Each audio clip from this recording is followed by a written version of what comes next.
Being caught inside of a thunderstorm is likely among the most frightening things that you can ever experience. No matter the size of your aircraft, it will be thrown around like a rag doll, and there is precious little that we pilots can do once nature takes over. This is why we do our absolute best to never have to experience that, and that's also what makes this story so hard to understand. Stay tuned. The 2nd of August 2005 was a nice and warm day in Paris, France. There were only some white cumulus clouds around as the captain of this story got off his train and started walking towards the massive terminal building in Paris Charles de Gaulle Airport. Charles de Gaulle was the main hub of Air France, France's proud flag carrier and this captain's employer. He had worked for them since his previous company, Air Inter, had been absorbed into Air France back in 1997. And initially, he had then been operating on the Airbus A320 family, where he had also been an instructor and a check airman. But after a few years, he had then requested to be transferred over to the long-haul fleet, where he was offered a command position on the 4-engine Airbus A340 back in 2001. After a while in that position, Air France offered him an instructor position on the A340 as well, but he kindly declined that, motivated by a will to get more experience on the type first, which, in my view, was a very humble thing to do. He was very well regarded by his colleagues, who all said that he was very pleasant and relaxed to fly with, and the cabin crew adored him due to his open and down-to-earth communication style. He absolutely loved his job, which his spotless training record also showed, and on this day he had accrued a total of 15,411 hours, with 1,788 of those flown on the Airbus A340. So, in all respects, this was a top-performing pilot, but during the last few years he had found himself feeling more tired than he was used to. He had done various medical checkups without finding any particular reason for this, but Air France had still granted him a reduced roster so he could rest properly between his flights. Because of that, his previous flight had been a full 12 days before, so he now felt great and was looking forward to the flight ahead. According to his roster, he was now scheduled to operate his Airbus over to Toronto Lester B. Pearson International Airport in Canada, which was one of the longest non-augmented flights in Air France's network at the time. Non-augmented meant that there were only going to be 2 pilots on board rather than 3 or 4, which is needed if the duty time is scheduled to be longer. But that was not the case here, since this duty was only supposed to be around 11 hours or so. Anyway, since the captain had been traveling from his home in south of France, he had now arrived to the Air France crew room about 2.5 hours before the flight was scheduled to depart, meaning that he had plenty of time available. About half an hour after the captain had checked in, the first officer also arrived, and it turned out that the captain knew him from a simulator check ride that they had done together a few years earlier. The first officer had also been working for Air France for years, first as a cabin crew from 1985 and then later starting in 1997 as a pilot.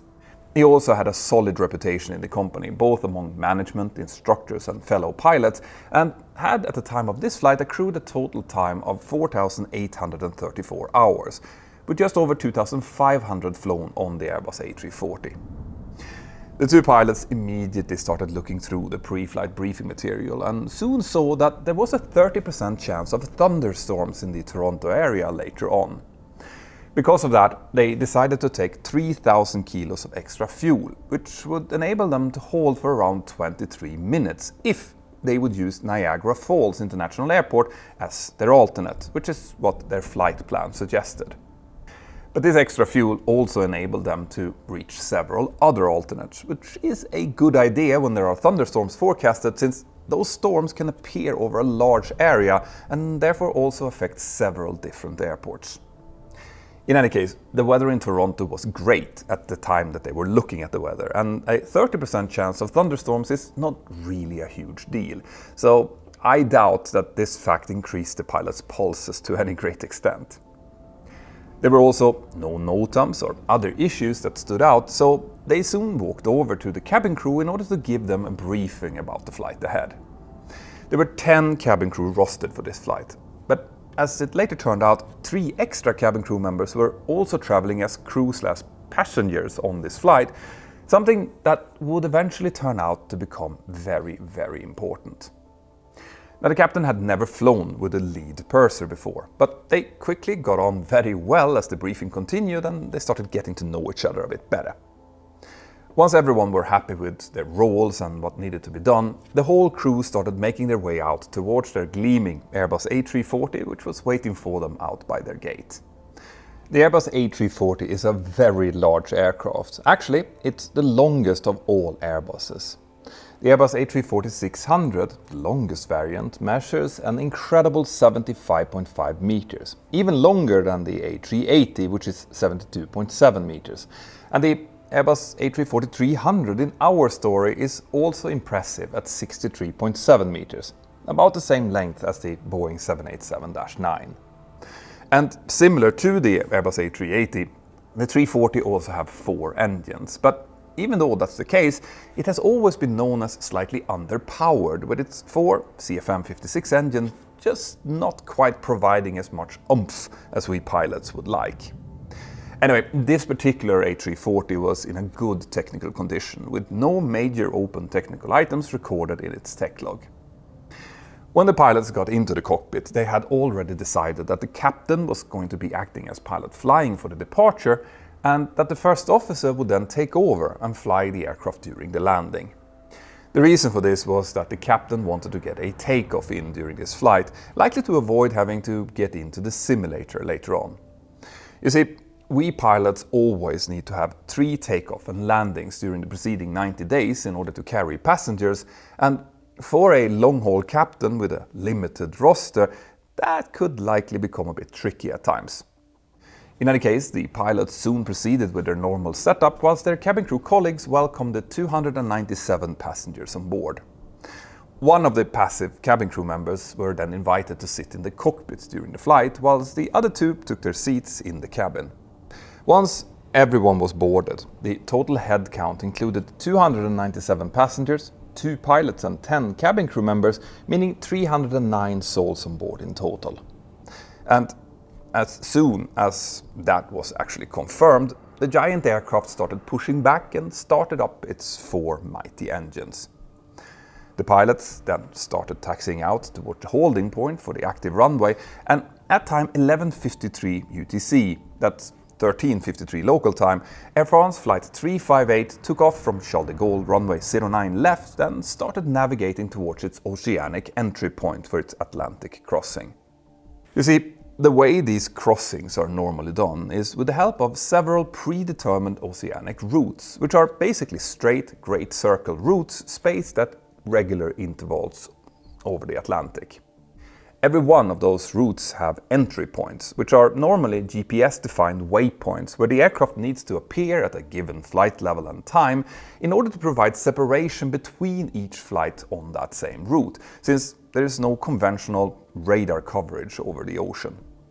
Now, Flight 358 had been planned to use track Bravo with an oceanic entry level of flight level 350, and they were then planned to climb to flight level 360 at 40 degrees western longitude, and then finally to flight level 370 at 60 degrees longitude. But before the crew had reached their flight planned entry point, they were then re-cleared to use track Alpha instead. This track was located further to the north, and on top of that, they were also told to maintain flight level 350 for the entire Atlantic crossing. Now, this meant a slightly longer flight at a lower altitude, which would eat into their extra fuel, but it was still deemed to be okay after the pilots had received a new operational flight plan, confirming the fuel. Due to the volume of flights using these Atlantic tracks, these type of reroutes are not that uncommon, but it is still important to keep this in mind given what was about to happen. The pilots continued to operate their flight according to their standard operating procedures, and at time 17:16 UTC, they were allowed to climb up to flight level 360, which would end up being their final cruise level. And then as Sorry, that's my colleague Jake's phone. Let me guess, car warranty? Yeah, sorry about that, Peter. Every day, companies known as data brokers are selling your personal information for profit. That includes everything from your birthday to your home address, your phone numbers, your online browsing habits, and even your social security number, which is why Jake gets bombarded by these sales calls and why you probably do too. Don't ask me how, but this trade is actually completely legal. But that also means that you have the right to tell them to stop. The problem is that your data is probably right now spread across hundreds or even thousands of different sites, and contacting them all one by one would therefore take up literally all your time. And that's where today's sponsor, Incogni, comes in. You see, Incogni handles all of this automatically for you. Their team will track down every data broker selling your information and then send them official removal requests on your behalf. When I signed up, it turns out that my data was being sold by over 150 different data brokers, which Incogni then immediately went after. It was super easy, and now I honestly don't even remember the last time I got a spam call. Jake, if you finally sign up, use my code to get 60% off by going to incogni.com/pilot and use the code PILOT. Seriously, just do it. And you can too. Thank you Incogni for sponsoring this video. Now let's get back to the flight. Now, as the crew continued their steady flight over the Atlantic, they handled routine matters like plotting their progress and taking weather for their en route, alternate and destination airports. And since the VHF radio coverage over the ocean is quite spotty, they did this using their Aircraft Communication Addressing and Reporting System, ACARS, which uses both VHF and satellite data to transfer information. The new weather they received for Toronto included the actual observations, the METARs, but curiously it didn't include any updated forecast, called TAFs, and the reason for this was later determined as a coding issue with the ACARS request. It turns out that if the pilots went into their ACARS menu and just requested weather, the ACARS would only look for something known as the TAF short, which is a slightly abbreviated version of the forecast. And since Toronto was only sending out the full, long TAF, the system didn't go through with the request and instead just transmitted a TAF NIL message. In order to get that longer format, the pilots would have to have gone into a sub-menu and ordered this specifically, which they didn't do. Now, having said that, the actual forecasts didn't change that much during the time that Flight 358 were airborne. It still just indicated a 30% chance of thunderstorms in the arrival area, but as the day progressed, actual thunderstorms had now started developing along a line to the northwest of Toronto, and they were now slowly closing in. So at this point, it's maybe worth explaining a bit why thunderstorms, or cumulonimbus, CBs as we call them, are such a big deal. You see, CBs are created by vertical movements of moist air, and because of that, they are often associated with cold fronts, where the heavier cold air wedges itself under a warmer, moister air mass and forces it upwards. They can also appear during summer when warm, moist bubbles of air releases from the ground and starts rising upwards. But in both of those cases, a similar process eventually happens. As the water vapor moves higher up, the temperature around it will drop, and at a certain point, the temperature will be low enough for the water vapor to turn from its gas state, water vapor, into liquid water droplets. Now, anyone who's ever boiled water knows that you need a heat source to force the water to boil, meaning for it to go from liquid to vapor. But very few people think of what happens when you make it go the other way around. And as it turns out, energy then gets released when the water turns into droplets, and where there is energy, interesting things will start to happen. Now, I'm guessing most of you have flown through a cloud layer as you've been climbing or descending out of an airport, and if you have, maybe you have thought about how you suddenly feel quite a bit of turbulence when you enter into the clouds. Even those fluffy white summer clouds can pack quite a punch, and this has partially to do with that energy release that I'm talking about, since it causes even more vertical movements inside of the clouds as they form. Now, there is a lot more to this phenomenon that I won't take up here. That's for your ATPL theory if you're ever deciding to become a pilot. But what I need you to know is that if the circumstances are right here, especially in an unstable air mass, the combination of energy release and vertical air movements can combine to become like an engine, causing the cloud to just grow faster and faster, accelerating the air movement until the cloud grows into a giant black and white monster. Eventually, that cloud will then reach up to and even beyond the tropopause, which is a temperature shift in the atmosphere which acts like a lid for most types of weather. And at that altitude, the top of the cloud then tends to turn into ice crystals, spreading out into a thin, streaky-looking shape which we refer to as the anvil.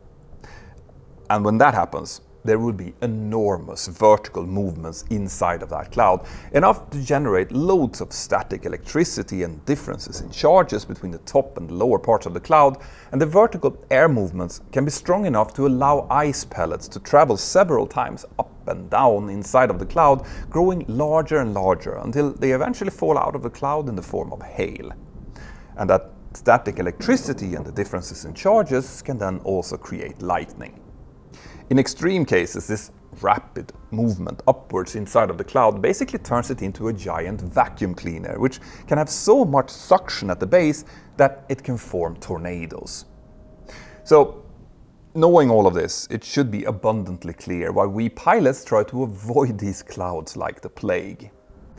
The rapid and changing movements inside of the clouds can cause turbulence so severe that it could cause exceedances of our aircraft structural integrity, whilst the hail could also cause damages, and lightning can interfere with instruments and cause minor damages of its own. Now, luckily, these CBs are normally very easy to spot, and they're often quite localized, so it is easy to avoid them. All modern airliners are equipped with advanced weather radar systems whose beams bounce off the water content inside of the clouds and then uses those returns to paint a picture for us in the cockpit, showing which areas to avoid. Green and orange depict light to moderate precipitation, whilst red is severe and magenta shows areas where the vertical movement of the drops is very high, indicating severe turbulence.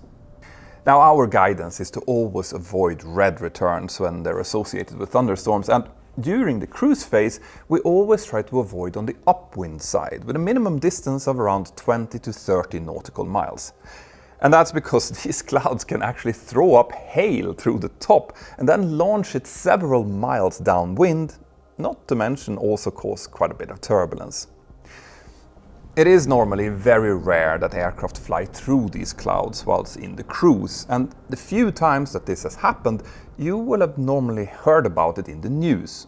That tends to be when people have been hurt by sudden and severe turbulence. But during the departure and especially the approach phase, it is surprisingly much more common for aircraft to fly close or even through these things, and I will discuss why that is a little bit later. Anyway, as Flight 358 started getting closer to its destination, the crew kept asking for updated weather information, and at time 1608 they received the first automated terminal information service, ATIS broadcast. It informed them that the weather in Toronto was still okay, with good visibility and light winds, which likely put the pilots at ease about the weather situation. And only a few minutes after this report was received, the autopilot was shifted from 1 to 2, indicating that the first officer had now taken over as pilot flying. About an hour and a half later, at time 1750 UTC, the pilots contacted Air France's handling office in Toronto, advising them about an expected landing time of 1939. This was acknowledged by the handling agent, who gave them the expected parking gate, but what he didn't say was that the weather situation at the airport had now drastically deteriorated. Thunderstorms had started approaching the airport, and there had been enough lightning strikes for a so-called red alert to be activated. This was an alert that basically told the ground crew, fuelers and all other ground movements to stand down until the storms had passed. But that didn't affect landing aircraft, who could still continue to approach the airport if they deemed it safe. Now, There was no protocol for the handling agent to tell the pilots about this alert since it was a ground handling issue, but I am guessing that this information would have been helpful in order for the pilots to build a better picture of what was actually going on. Remember, they still thought that everything was just fine and dandy down there. Anyway, the flight just continued according to its flight plan route, and when there was only about an hour left, the crew received some updated weather for their alternate, which now indicated the presence of that line of thunderstorms closing in. With that information, the crew started looking at what alternate looked best for them in case they had to divert, and they decided that Ottawa would suit better than Niagara Falls. But that would also mean that they would have less extra fuel available than that they had calculated with, only for around 14 minutes of potential holding. As the aircraft kept getting closer to Toronto, the crew then kept asking for updates of the weather, and soon the pilots realized that the storms were now basically sitting over the airport. But at that point, they were still relatively far away, and like I mentioned earlier, storms have a tendency to be quite localized and also move out of the way quickly, so they likely weren't that bothered yet. I have been in the same situation many times myself, and what you do is basically start planning for contingencies while still continuing towards your destination. The actual decision about what to do can only be taken when you see what the situation looks like, so that's exactly what these two pilots now also did. At time 1904, the crew sent a new message to their operations, informing that in case of a diversion, they would be going to Ottawa instead. That's a diversion that could mean a 5-hour bus ride for their passengers if it would actually happen. Now, in the final report, it was discussed whether that potential inconvenience could have been on the minds of the pilots later on, but even though I obviously can't speak for them, I can tell you that when I have been in similar situations, that has not been a concern. That's very much a problem for a later time. In any case, about 10 minutes after that operational message had been sent, the area air traffic controller told Flight 358 to start slowing down to its minimum safe airspeed, since there was now delays starting to build up in Toronto. And that would have likely been the first real sign that things were now starting to become more complicated. You see, delays due to weather can be translated into aircraft not being able to fly their approaches and/or aircrafts actually going around. So that's a really clear sign to all other pilots that the weather, at least temporary, was now not good at all in Toronto. Now the follow-up problem to that will then be that if other flights start diverting, they might possibly start filling up the alternates as well. So with news like this, we pilots generally start paying a lot more attention. The pilots of Flight 358 now requested a new METAR from Toronto, and when it came back, it showed thunderstorms and heavy rain present over the airport. At time 1919, the crew therefore started discussing the wind shear escape maneuver and what to do in case they would receive such a warning. That's a very prudent thing to do in these kind of circumstances, as it's generally much easier to execute a maneuver like that if it's fresh in one's mind. And the fact that they did this just shows us that these were two switched-on pilots acting in a professional manner.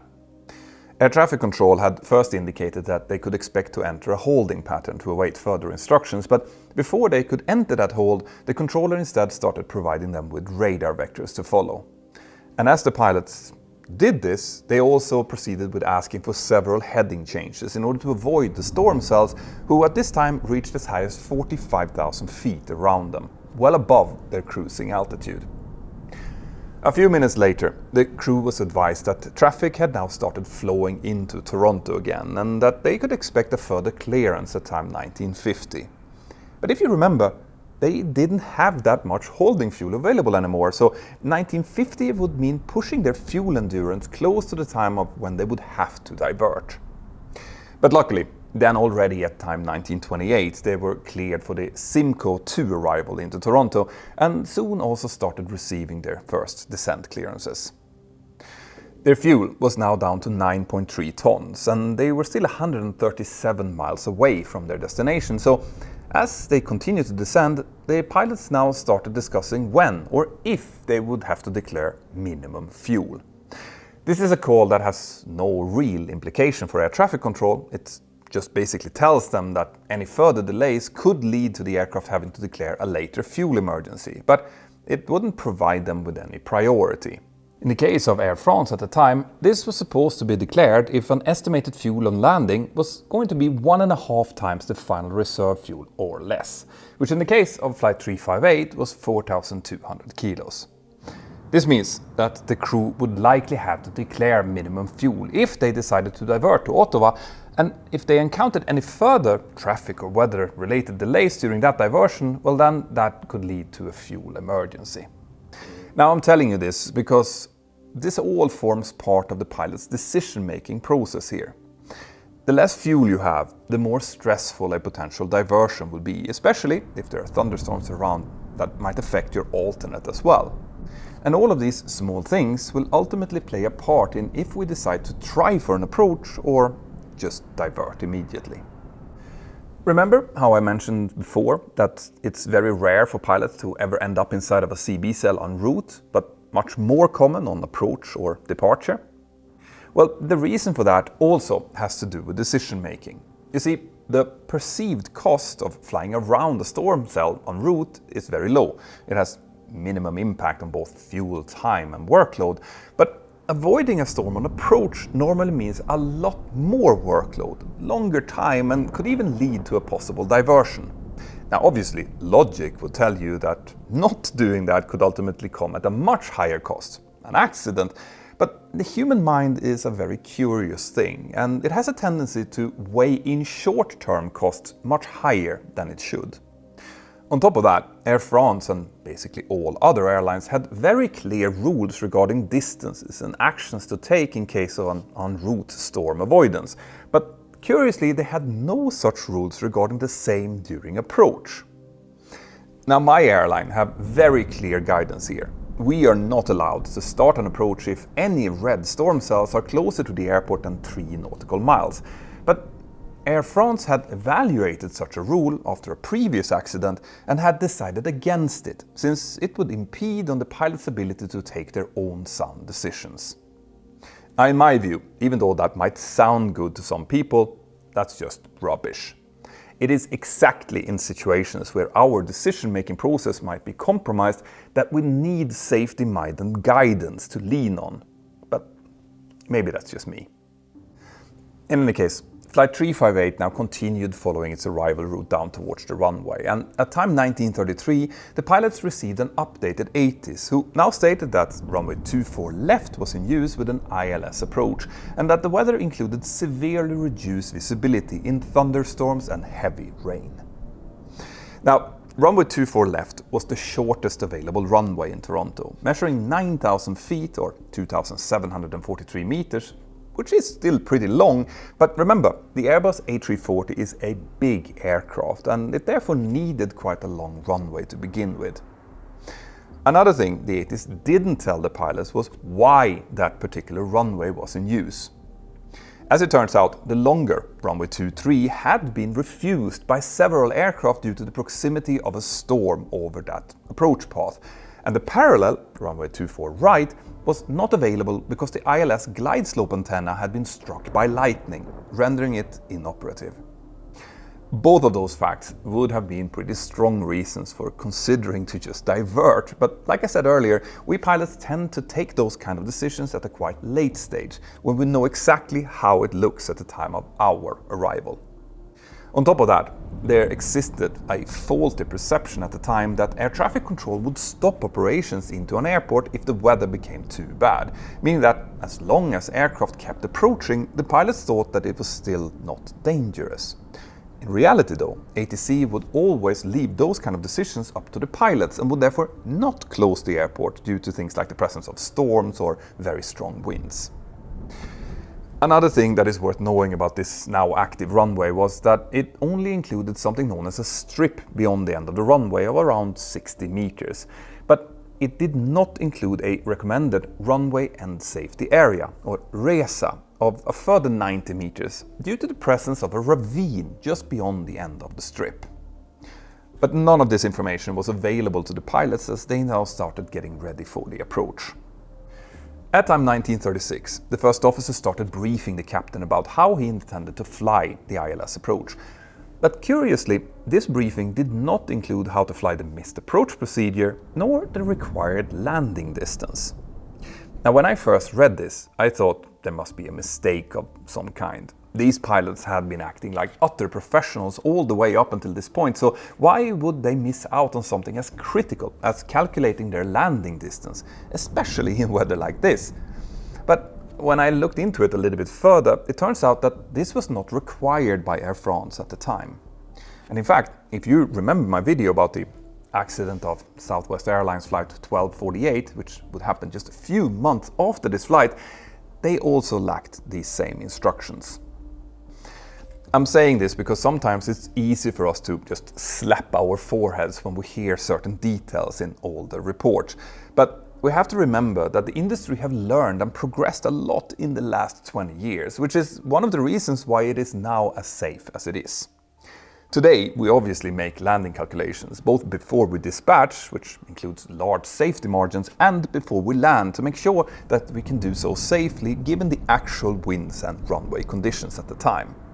A wet runway increases the landing distance quite a bit, and a water-contaminated runway, meaning where there is more than 3 millimeters or 1/8 of an inch of water present on the runway, can cause aquaplaning and braking conditions similar to ice.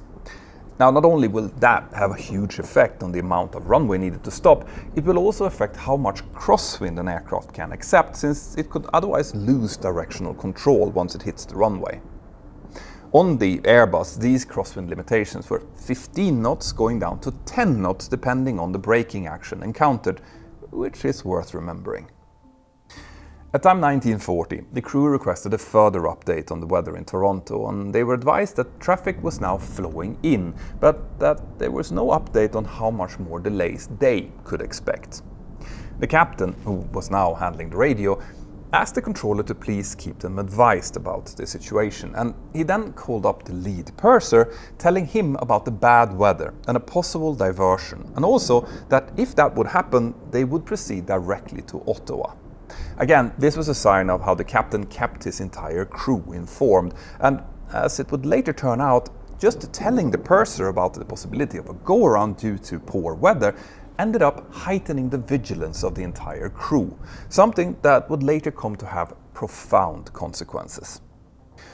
As the aircraft continued its descent, the pilots could soon start to hear on the frequency how several aircraft were now diverting to their alternates. And at time 1949, the flight was then transferred over to the Toronto tower controller, who started vectoring them for a final approach. But not before the captain had asked for more extended vectors in order to avoid a large thunderstorm close to the centerline. There were now lightning strikes everywhere, and soon one of them took out the anemometer that was supplying wind information to the tower, meaning that the approaching aircraft now had to rely solely on pilot reports for this crucial information. The pilots proceeded with slowing down their aircraft in preparation for the approach, constantly following standard operating procedures, but now with considerable turbulence also rocking the aircraft. Now, before we get into the approach sequence, it's worth mentioning a technical system on board the Airbus A340 that I didn't even know existed. It turns out that it actually has two different ways of removing rain from its windshield. First, the normal windshield wipers, which had two settings, slow and fast, but pilots reported that using the fast setting could be really loud and annoying. Secondly, there was also a rain repellent system that applied a fluid to the windshield in case of moderate to heavy rain, and it was supposedly very effective. But the function of this rain repellent was not widely known by the crews, and Air France had no official procedures for when and how to use it. So therefore, the crew of this flight didn't end up using it, even though the rain on approach was at times really intense, and it would soon get much worse. As they were getting closer to the localizer, the controller cleared flight 358 for approach, and the first officer armed the localizer mode. As this was happening, the tower controller asked another aircraft further down on the approach about their likelihood of being able to land, and the pilot answered that, well, the weather is now to the north and it's looking pretty bad. Inside the Air France cockpit, the approach checklist was now being completed, and since the localizer had been captured, the first officer also armed the approach mode in order to start following the glide slope down towards the runway whenever it appeared. As he looked out through the window, he could sometimes see the terrain below him in between the showers, but on the navigation display, huge red returns were now present, especially on the right side just beyond the runway. The crew started selecting the flaps, first to position 1 and then to 2, before also extending the landing gear. And when they descended through 4,000 feet, the first officer first used a bit of speed brake and then momentarily disconnected the autopilot, possibly to make a correction due to the gusty winds. Flaps 3 and then flaps full were extended, and as the aircraft descended through 3,000 feet, it finally intercepted the glide slope and the first officer re-engaged the autopilot. They were now only minutes away from landing, and the aircraft was fully configured and stabilized for landing. At time 1948, one of the aircraft that landed before Flight 358 reported that the braking action was perceived as poor, meaning that they had encountered significant deceleration difficulties. But because that was a much smaller aircraft, it likely didn't faze the pilots of Flight 358 much. You see, pilots reported braking action can be highly subjective, and there had been no friction testing done on the airport since it was all due to the rain. But the pilots still decided to move their auto brake setting up from low to medium, showing that they did take this information into account, at least somewhat. If they had actually looked through their performance manuals at this point, they would have seen that even with this auto brake setting, the landing distance needed was now getting dangerously close to the available runway distance, and that was with a headwind. The last wind available from the tower before the anemometer had been blown out had been 230 degrees at 7 knots, which was indeed a nice headwind, but another problematic feature of thunderstorms is that the direction and strength of the wind can change very suddenly as the air gets pushed out of the base in basically all different directions. That can give rise to a phenomenon known as wind shear, where the aircraft can suddenly lose or gain airspeed and altitude, which was, if you remember, what the pilots had briefed about earlier. But what they hadn't thought of was the possible effects a sudden change of wind could have on their landing distance. In any case, the pilots now reviewed the actions and call-outs to make in case of a missed approach, and they also discussed a possible escape route between the two biggest cells in front of them, all this whilst constantly being pushed around violently by turbulence caused by the nearby storms. The first officer now also called for the landing checklist to be completed, but when the captain tried to do that, he noticed that the landing memo on his ECAM display was not being shown for some reason. This stopped him from continuing the checklist, even though he could have proceeded manually, which should probably be seen as a first indication of the workload starting to rise considerably inside of the cockpit. Another regional jet now landed in front of them, reporting that the wind was 290 degrees at 15 to 20 knots and that they had also experienced poor braking action until they decelerated down through 60 knots. As the pilots in our flight looked out through their windows, they could now catch a few glimpses of the runway, which was appearing shiny like the surface of a lake in the afternoon light. Another sign that it was completely covered by water from the heavy showers. Sometimes runways are grooved in order to allow for quicker drainage, but that was not the case here. The aircraft passed through several showers on its way down, temporarily obscuring the view of the runway, but as they passed around 1,300 feet, about half of the runway appeared in front of them, with the far end hidden behind a massive curtain of rain. And above that, an equally massive thunderstorm cloud. Around this time, a photographer on the ground snapped a few photos of the apron and approach end of runway 24 left, where we can clearly see the dark clouds and rain showers around, highlighted by massive lightning strikes. In the cockpit, it's likely that the weather radar now only showed a huge red area at the far end of the runway, making the prospect of a missed approach quite daunting. But several other aircraft had just landed, so I'm sure that the crew here was probably still quite optimistic. After all, they could still see the runway and the aircraft was stabilized, at least for now. The indicated wind on the aircraft's own displays had now started showing a 70 to 90 degree crosswind from the right with a speed of 15 to 20 knots, so the wind was now clearly turning, and not in a good way. At 4 miles from the runway, the windshield wipers were selected to low and stayed there for the rest of the flight, meaning that from now on the aircraft likely was started to entering a shower, but the speed and the profile was still kept stabilized. The pilots had calculated the landing speed to be 135 knots, meaning that the speed flown should be 140, and as long as the autopilot and autothrottle was engaged, the system was handling this beautifully, even with the turbulence. The Airbus autothrottle was constructed to be able to be used all the way down to landing, but a lot of pilots like to disengage it in order to get a little bit of better feel for the aircraft. Now this is something that I really understand as a Boeing pilot, but since the power levers doesn't move with the autothrust inputs on the Airbus, this came with a small complication. You see, the levers would need to be moved into the right position before disengaging, otherwise the thrust output could abruptly change.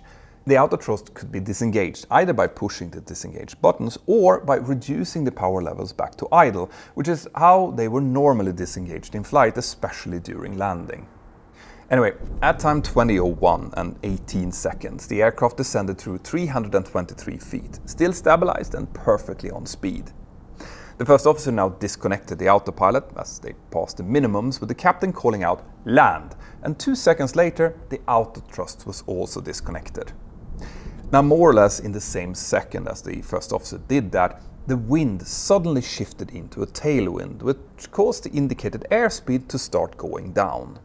The first officer reacted instinctively to this by increasing the thrust from about 42% M1 to 82%, and because of this sudden increase of the 4 undermounted engines, the aircraft now started going slightly above the glide slope. The speed also increased a bit now, but the main factors here was the increase in height as well as a tailwind of around 10 knots, making the aircraft's ground speed increase with the same amount. It now suddenly had a lot more energy. The aircraft now crossed the runway threshold about 40 feet above the normal height, at 90 feet instead of 50, and this all happened very fast, likely so fast that the pilot monitoring, the captain, didn't have time to call out the deviations. Now, in Air France at the time, only the captain could call for a go-around. The first officer could only suggest it, and in a situation where things were changing rapidly, that was likely not a great idea. A go-around is always available until the thrust reversers are selected after touchdown, so as things now started to go wrong here, that should still have been the default option. But it didn't happen. Instead, things soon went from bad to worse when heavy rain started pouring down over the aircraft, reducing the visibility significantly. The first officer now began the flare by making several, sometimes significant inputs on his side stick, lightly fighting some quite bad turbulence as he tried to wrestle the aircraft down to the ground. These inputs caused the aircraft to level off at an altitude of around 25 feet for a few seconds, and with a ground speed of just over 140 knots, this meant that the runway was now quickly disappearing beneath them. The first officer then brought the thrust levels back to idle, but since the aircraft was still maintaining slightly more energy than it needed, it kept flying longer than it normally would. Now, I know some of you might be wondering if this wasn't a wind shear, and if that was the case, why the wind shear warning system didn't activate. But even though the wind was definitely shifting here, it wasn't bad enough to constitute a real wind shear. The aircraft finally touched down at time 20:01 and 53 seconds, and by the time the main wheels hit the asphalt, approximately 3,800 feet out of the 9,000 feet long runway had already been spent. The aircraft was also situated left of the centerline and crabbed about 6 degrees to the right due to the crosswind, so the first officer had to concentrate hard on trying to get the aircraft back on the centerline, all whilst the rain was still pouring down over the flooded runway. Now, according to Air France's standard operating procedures, the pilot monitoring should have called out "spoilers up" and "reverses green" when they activated, but for some reason that we don't really know, that wasn't called out. Maybe because of the many distractions that were now happening all at once.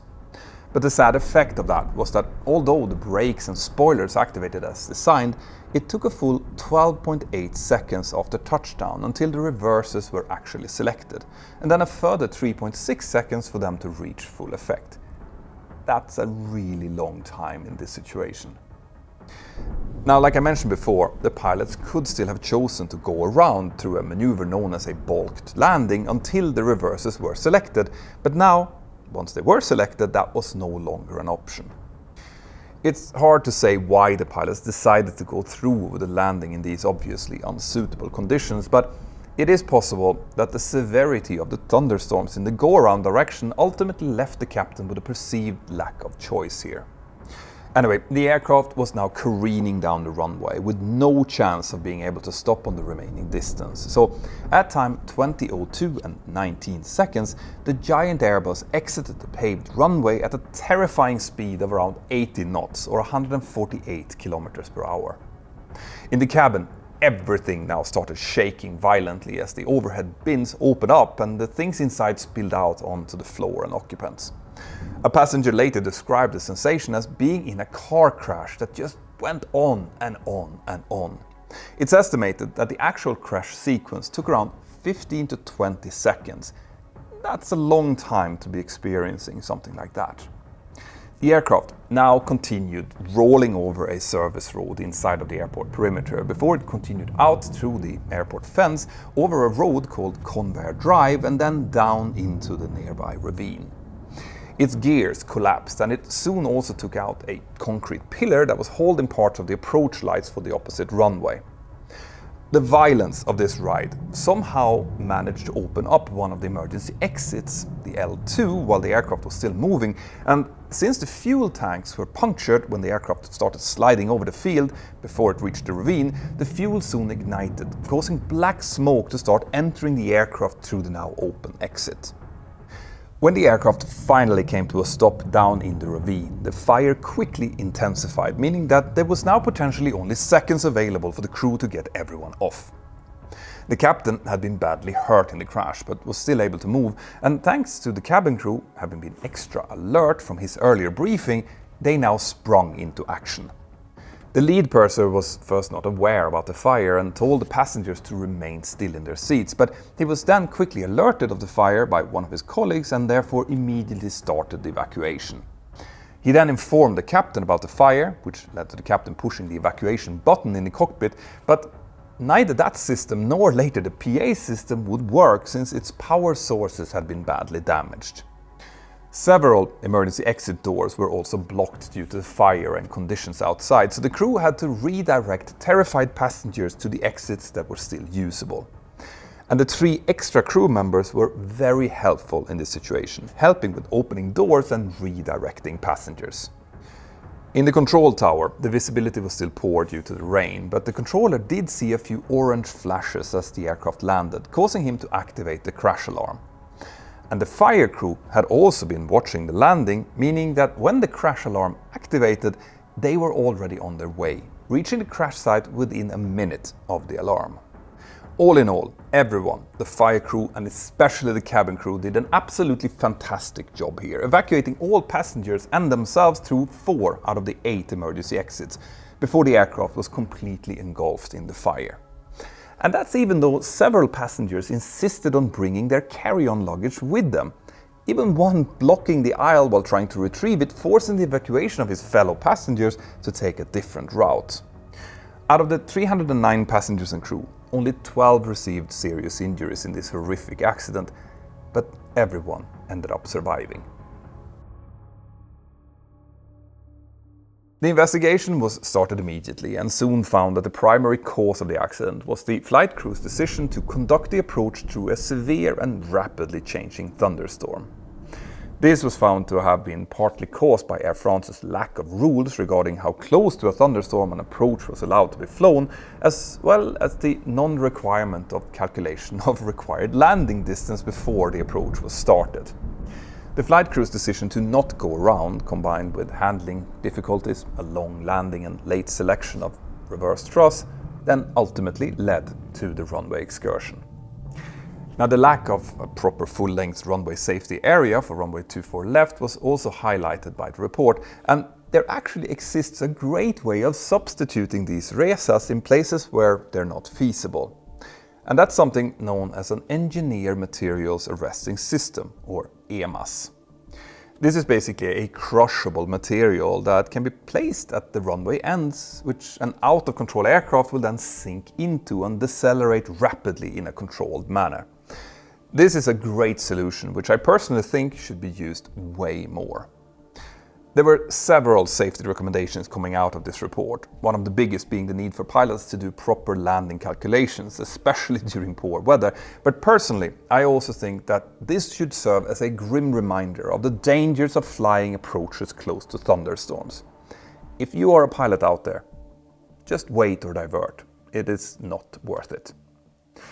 Now, I hope that you have found this video interesting, and if you have, please remember to like and subscribe and maybe even share this channel with a friend of yours. And if you want to see my next video before everyone else, then scan this QR code or go to patreon.com/join/mentorpilot. You can join for free for the first week just to try it out. My name is Peter Hörnfeldt and you're watching Mentor Pilot. Remember that we have a great deal from our sponsor here in the description below waiting for you to try it. Have an absolutely fantastic day wherever you are, and I'll see you next time. Bye-bye.